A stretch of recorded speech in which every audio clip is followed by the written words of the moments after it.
ఫామ్లో వచ్చేసి టేకు పెట్టుకోవటం, టేకు టెంకాయ చెట్టు మనకు దాదాపు ఒక చేయిట్లు పట్టుకుంటే మనకు ఒక 10 ఇంచుల దాకా కింద మొదలు భాగం ఉంది. మనకి ఇక్కడ వచ్చేసి ఒక 8, ఒక 6 ఇంచులు అట్లా సైజు ఉందన్నమాట. మనకు దీనికి సైడ్ బ్రాంచెస్ వస్తాయి. ఆ బ్రాంచెస్ మనకు కట్ చేసుకోవాల్సి వస్తుంది. ఈ విధంగా కొద్దిగా పైన పెట్టుకొని మిగతా సైడ్లో ఒక 6-7 సైడ్ రెమ్మకలు అనేది నీట్గా కట్ చేసుకోవాల్సి వస్తుంది. ఈ విధంగా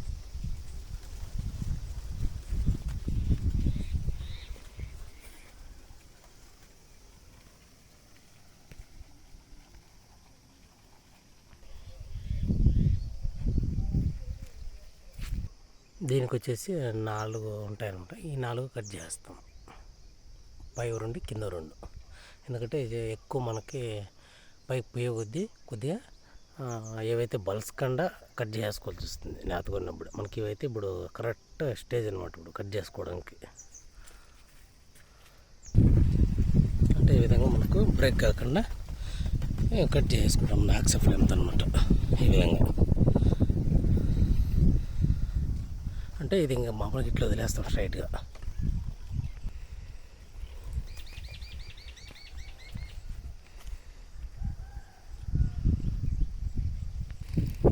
ఇది వచ్చేసి ఈ విధంగా మనకు సైడ్ రమ్మకలు తీసుకు మనకు గ్రోతింగ్ కూడా మనకు రావడానికి ఛాన్సెస్ ఉంటాయి.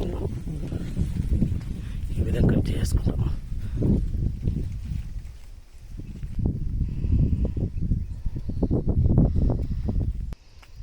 మనకు వచ్చేసి మనకు అందే కాటికి మనకు ఎంత అందుతుందో అంత కట్ చేసుకొని మిగతా అంతా డ్రమ్ వేసుకొని నీట్గా కట్ చేసుకొని బ్రేక్ అయ్యే ఛాన్సెస్ ఉంటాయి. కాబట్టి దానికోసం మనకు హైట్కు డ్రమ్ వేసుకొని కట్ చేసుకుంటాం. ఈ విధంగా ఈ స్ట్రైట్గా వెళ్ళిపోతాయి అన్నమాట మనకి. అంటే ఇలా కట్ చేసినప్పుడు మనకైతే ఈ కొమ్మలో రావచ్చు, కానీ ఇట్లా కట్ చేసినప్పుడు ఈ భాగంలో అనేది రాకూడదు మనకి. ఇది జస్ట్ శాంపుల్. ఇది ఇట్లా బ్రేక్ అవుతుంది కాబట్టి ఈ బ్రేక్ అయినా కూడా మనకు ఈ కొమ్మలో మటుకే మనకు అయినా ప్రాబ్లం లే. కానీ ఈ మనకు ఏదైతే మొదలుందో ఇక్కడ బ్రేక్ కాకూడదు మనకి.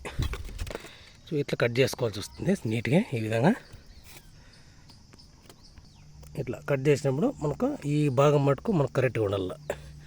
ఏదైతే కట్ చేసుకున్నాం చూడ ఇది మనకు సేమ్ అంతే. ఇది కూడా అంతే. మనకు ఏం చేస్తామంటే అక్కడ 2 ఉన్నాయి కాబట్టి అట్లా వదిలేసాల్సి వస్తుంది. మెయిన్ పోయేది అది కొంచెం బలిసిన తర్వాత సైడ్ తీసేసుకుంటాం. నెక్స్ట్ ఇప్పుడు కట్ చేసేదానికి ఛాన్స్ లేదు కాబట్టి ఈ విధంగా వదిలేస్తాం మనకి.